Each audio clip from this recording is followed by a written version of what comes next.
Hi, it's Therese and I'm back with my Molotow masking liquid fluid part 3 or take 3.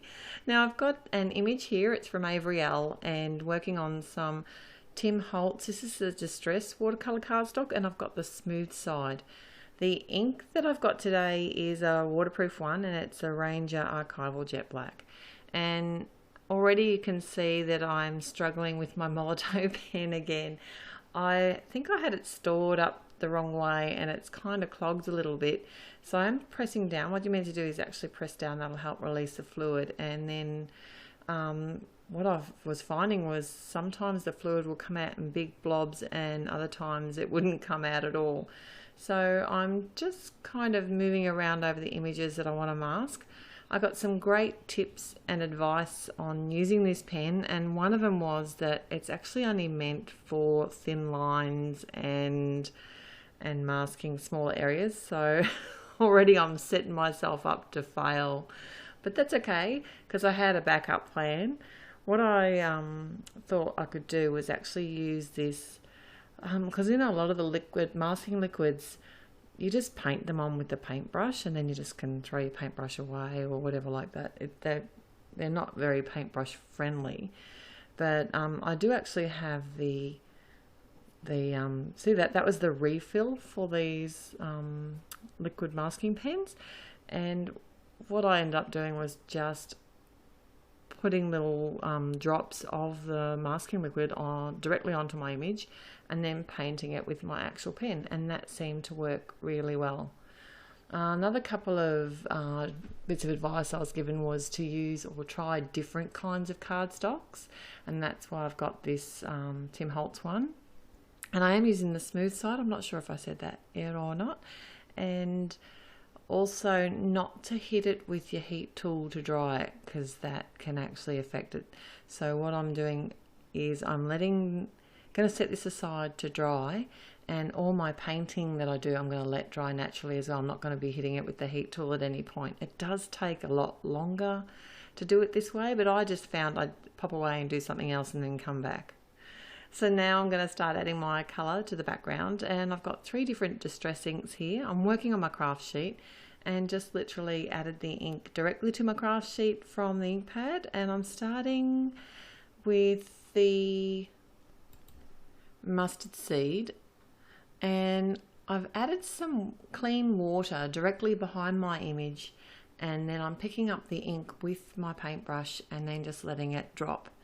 I did want this to be a little bit oranger. I don't know if that's a word or not, but I've got some dried marigold that I'm just adding a little touch of it to the center of the sun, the setting sun, and also on the reflection in the water as well. Now I have let this dry before I've added this next layer. The ink will still kind of blend a little bit with the edges, but it won't be so bad. If I had have added this blue color, which is Mermaid Lagoon, directly to the panel when the orange ink was still wet, it would have ended up a hot mess. And the darkest color I've got is Faded Jeans. So this Avery L stamp set is called Dreamboat, and it actually does come with a moon or a sunset image that you could use, but for this particular card I decided to just paint it myself. I didn't want to actually use the stamp, so I'm just going to keep adding that colour, and then once I'm happy with how it looks I'm going to set this aside to dry.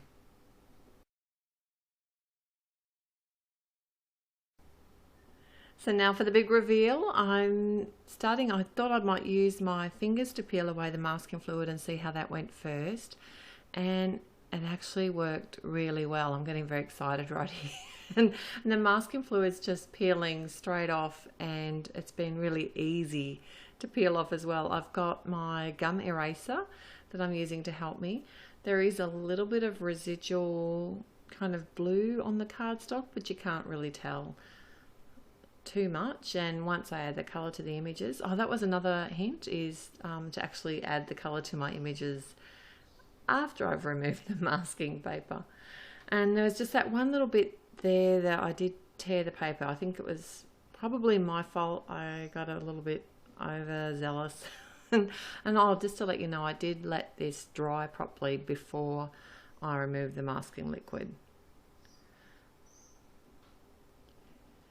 So I am going to include the colouring of my images in this video today. I decided to stick with that kind of watercolour look, and I'm using the distress inks to actually paint the images as well. So I'm adding the colour directly to a clear block, whether I'm using my distress markers or whether I'm using the actual ink pads. I'm just tapping them onto the block or drawing them onto the block and picking up the colour with my paintbrush, and either adding some water to the image first, or if I want the colour to be stronger, I will add it direct to the cardstock. So I'll leave you with this colouring, play a little bit of music, and I'll be right back when I'm finished and the colouring is dry.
And to do a little bit of running repairs on my image, I have my Copic multi-liner. This is the 0.3.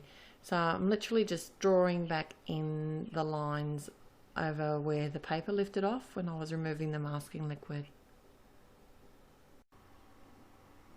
So I've got a piece of black scrap cardstock here. I'm going to white heat emboss my sentiment. So I'm using my powder tool first to prep the paper and stop lots of static, so that I don't end up with bits of white embossing powder everywhere.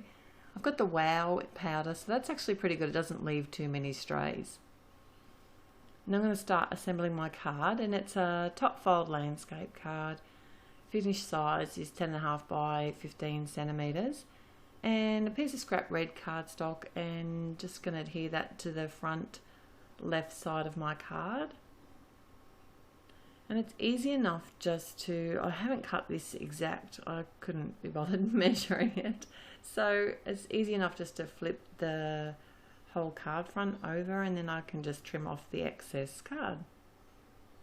This is a stripy cardstock from the Avery Owl Neutrals collection pad.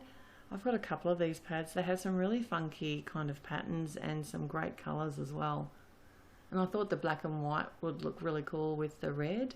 I'm just putting a mark there because I want this on a jaunty angle, and I wouldn't be able to remember which way I put it if I didn't make a pencil mark on the front of my card. And I'm just doing the same thing again. I'm just trimming it away with a pair of scissors. I've added some foam to the back of my watercolour panel, and I did run this panel through my Big Shot just to sort of flatten it out. I'm adding the sentiment with some black foam squares, and that's my finished card for today. Thanks for joining me. I've had so much fun. I'll be back again real soon. So till next time, happy paper crafting. Bye.